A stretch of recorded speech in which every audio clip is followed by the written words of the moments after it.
This is our first process of project time management, which is a new process added in PMBOK 5, which talks about project schedule management.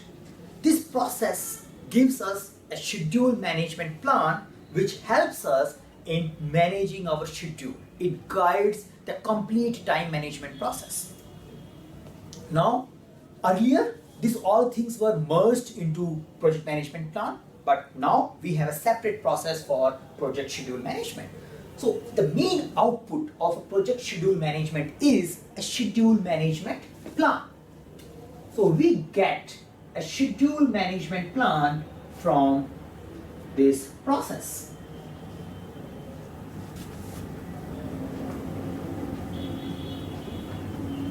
Now, schedule management plan helps us in developing and maintaining the project schedule, develop and maintain, and it also guides us in controlling or monitoring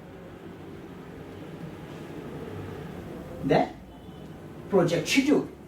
Now, these are the two goals of schedule management plan, and this is what the project schedule management plan, schedule management process is all about. It gives us a schedule management plan. Now, the develop and maintain, how this develop and maintain should be done, like how should we developing the project schedule. This project schedule management plan tells us that how are we going to develop and maintain schedule model.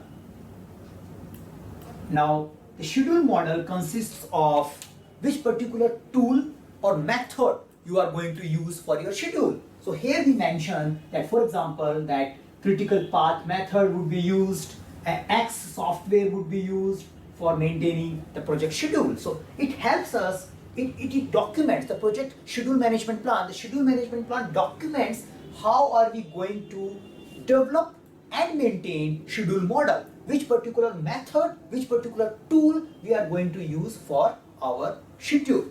It also tells us what level of accuracy we should have in our project schedule. Now, this plan documents or mentions the accuracy level. Now, what is accuracy level? Do you need 100% accuracy estimate in your activities, or you can live with 50% accuracy in your activities? You may think that 100% is always good, but you should also realize that we are doing project management. We are in uncertain environment. It's not an operational job where you can predict things with big certainties. So if you look for higher certainty or a certainty which is nearing towards 100%, you need to put more and more contingency buffer in your activities. And if you are okay with having a 50% accuracy, you may not need to put any contingency reserve in your activities. So we document here, we document here that how the activities estimates should be made, at what accuracy level those estimates should be done. Now, if you think that I am the only one who is doing all these things, you may not be able to appreciate the schedule management plan. But think like that you are a big project manager and you have many teams working for you, and those teams would be doing their ground level scheduling on the basis of the top level framework you provide to them. And in order to remain or maintain a consistency throughout your project, you may want to have a strong schedule management plan which guides them, okay, if I need this level of accuracy, this particular method has to be used. So the accuracy level, what percentage accuracy you need in your activities should be documented in schedule management plan. It also it also makes it clear that which particular you are going to use. Are you going to maintain and develop a schedule using unit of measurement talks about using hours, or you are going to do it using days, or you are going to do using weeks? Which one will work for you? So that we document in schedule management plan. So subsequent teams take the guidance and they make the schedule as per the documented or accepted UM. It also helps us, it also documents, it also lists down the organizational process links or organization frameworks or organization templates which should be used in developing or maintaining schedule. So it gives us a link to organization process documents or templates or guidelines which are relevant for our schedule management. It tells us that okay, if you are doing a manufacturing activity, this is the particular template you should be using. If you are doing a software development activity in your given project, this is the template you should be using. So those all things are also documented and mentioned in a schedule management plan. It also provides us a description of schedule management process. Now the schedule management process, for example, you want to change the schedule. What process should be followed? Because it is about schedule. The schedule management plan will tell us that how updation changes can be done in a project schedule. It documents for a schedule model. So it tells us the details of the process which should be followed to maintain the project schedule. Now let us look at a monitoring and control. In a monitoring and control side, it talks about that what are your threshold limits. What is the threshold limits? The organization expects you to keep some variances under control. So what threshold you put for your variances? For example, you say my schedule performance index can go vary between 0.8 to 0.1. If it goes beyond that, there should be an escalation, there should be an identification that we are crossing the threshold. So whenever we have a threshold, if we breach those thresholds, we need to take some corrective and preventive actions to bring the process back under control. So this schedule management plan also documents the schedule related thresholds.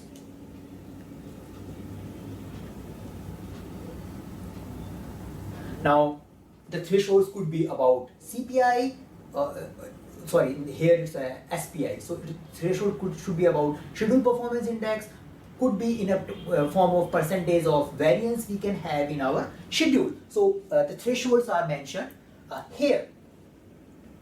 It also talks about that how we are going to measure performance. So the monitoring and control, how are you going to measure performance?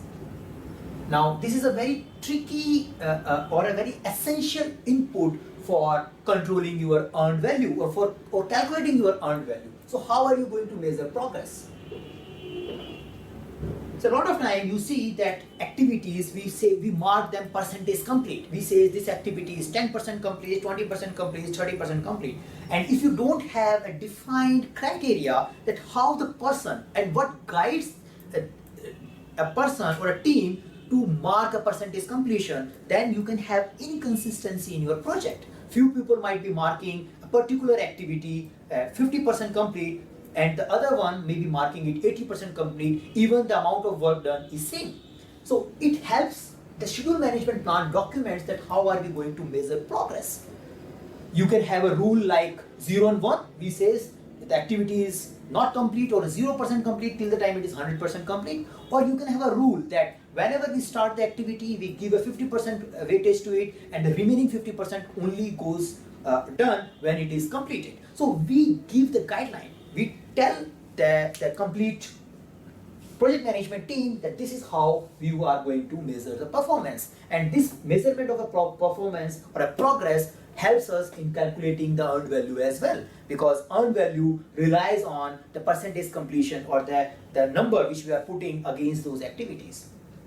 The monitoring and control, another dimension of monitoring and control which is documented or identified in a schedule management plan is reporting formats. So the time related reporting formats, what kind of reports and at which frequency and what format we should use for our reports related to time management are also documented in schedule management plan. So schedule management plan gives us a framework under which we manage our complete project management, project time management knowledge area. It tells us that how are we going to develop and maintain our schedule and how are we going to control and monitor our schedule. It gives us the framework around. Now, in order to get this output, we also need few inputs. Now, you know that our PMBOK, every process is defined in the format of input, tools and technique and output. So if we want to get this, if we want to get a schedule management plan, we need to know some informations, and those becomes the part of input for schedule management process. So we need various inputs which can give us this schedule management plan, which is an output of plan schedule management process. First and foremost thing which we need is project management plan. Now the PMP, the project management plan, will give us scope, WBS, it will give us scope, the work breakdown structure which is part of scope baseline, it will tell us about the risk, it will tell us about the communication needs, like how and when, what type of communication we need to perform in our project. Now if you look at all this, the scope will influence the level of accuracy and unit of measurements. It will also influence the risk, and communication will influence the reporting format and measurement of progress, which is part of our schedule management plan. The second input, so the first input for our schedule management plan is project management plan itself. The schedule management plan is a subsidiary plan of PMP. So it's like a cyclic relationship. In order to create a schedule management plan, we need a project management plan, but the schedule management plan itself goes inside the project management plan because it's a subsidiary plan, and this helps us in managing the complete project along with the project management plan. The second thing which we need is project charter.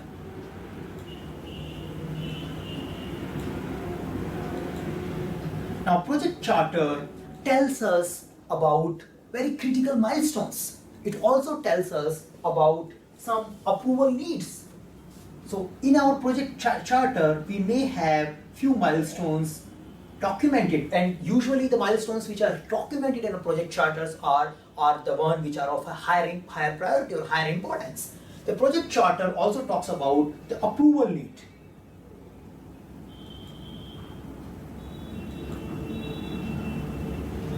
Now the approval need, like if we need to change the schedule, who should be consulted? So project charter sometimes may have a good description of the level of authorities which are involved in this project. So we need to know the approval needs, we need to know the milestones, because they will drive our reporting and threshold limits.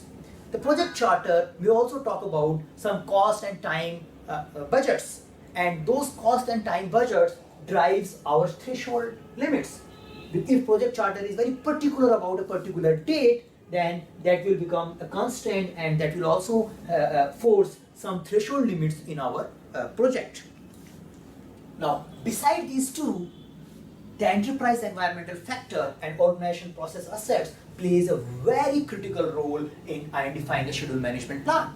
So the environmental factors, enterprise environmental factors such as software. So what all software system, what is a project management system is in use, drives the selection of model.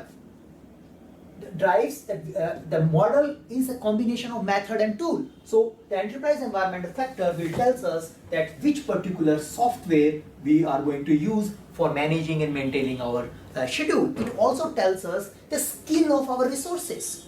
Now, how the skill is important.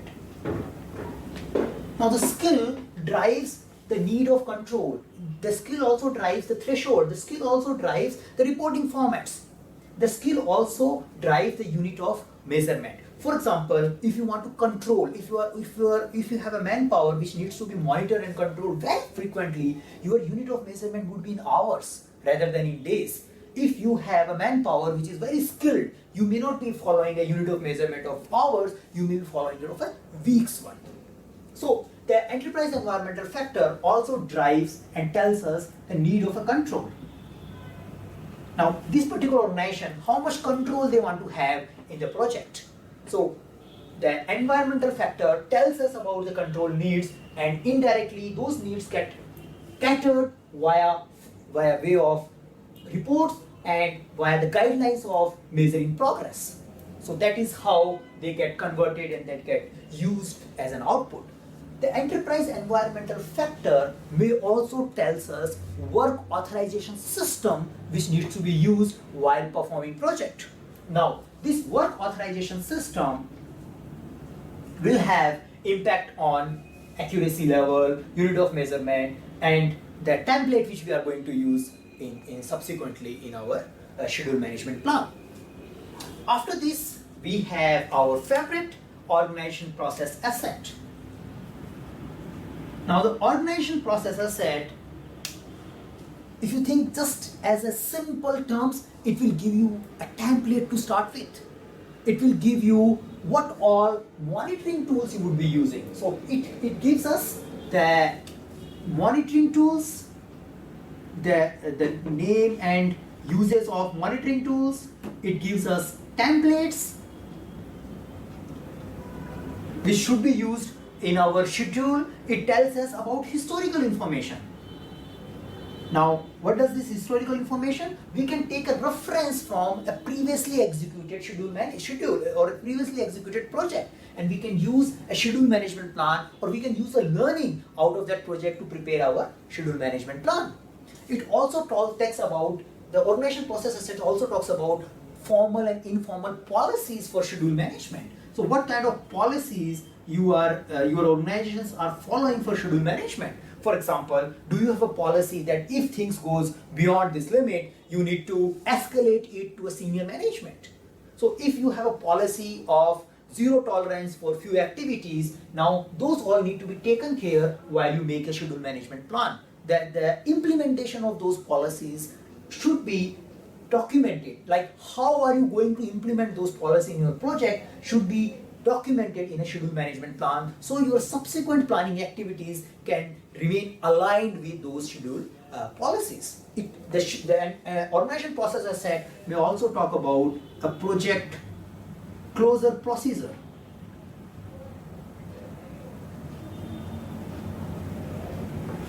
Now, it also talks about what kind of change management or a risk management process you want to follow, you should be following as an organization. What kind of change management and risk management processes are recommended from the organization. So change and risk management process from organization point of view are also looked at while we create a schedule management plan. So these all inputs we take from organization process assets. Now, these are the inputs. So we need tools and techniques which can convert these inputs, or which can help us in compiling these input together and generate a schedule management plan. Now, in our language, we use the term tools and technique. So we have 3 tools and technique in our plan schedule management. These 3 tools and techniques helps us in generating the schedule management plan. So it helps us in creating or analyzing or compiling this information. The first tool and technique is an expert judgment. So as an expert, you think of something and you make your judgment. This expert judgment help us in compiling or relating maybe various unrelated information. It helps us in visualizing various historical information. So as an expert, the person or group of people, they put their mind and identify, okay, the scope look like this, the risk is look like this, the communication needs are this, the project charter is asking this much information, our style of working of the people is like this, the organization has these many templates, and when we compile, put all this information together, we develop a schedule management plan. So as an expert judgment, experts are compiling, consolidating, relating, seeing the needs, and deciding what all information or what all measurement we should take in our schedule management. So expert judgment is the first tool and technique which is used in identifying the schedule, or which is used for converting this input into a schedule management plan. The second one is analytical techniques. So analytical techniques, we may have a rolling wave planning, we may apply lead and lags, and we may do an alternative analysis, or we may talk about how are we going to measure the performance reporting, measurement performance. So these techniques, because why do we need these techniques? The schedule management Plant schedule management process also deals in managing and developing schedule model. And when we are developing schedule model, we need to apply various techniques, or we need to give a recommendation for various techniques which can be used by the subsequent teams, by the subsequent processes for developing and maintaining schedule model. And some of the analytical techniques could be a rolling wave planning. It could be applying lead and lag and doing an alternate analysis. Now, these are not necessary that these are not the comprehensive list of analytical techniques. The organization may have their own list or a recommendation of maintaining and developing the schedule model. So the second tool of our plant schedule management process is analytical techniques.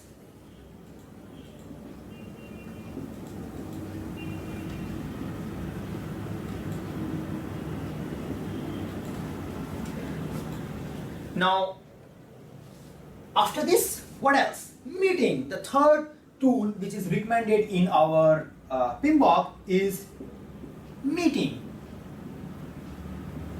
Now, what does this signify? It signifies that the complete process may not be able to be done by the one person. We may need to involve respective stakeholders. We may need to involve the people who can understand this domain, the scope, communication, risk-related requirements. We need to involve people who are good in developing schedule model, maybe by way of applying the required method, by way of applying the required tool. So by meeting, which is a third tools and technique of our plant schedule management, we combine the expert judgment, we discuss about which particular analytical technique we need to use in order to manage our schedule, or in order to recommend that this is how the schedule should be managed throughout the project. So these are the three tools: expert judgment, analytical techniques, and meeting. And out of this, we get the schedule management plan. The schedule management plan guides the maintenance, development, replanning, monitoring and controlling of project schedule throughout the project. It's a subsidiary plan of project management plan.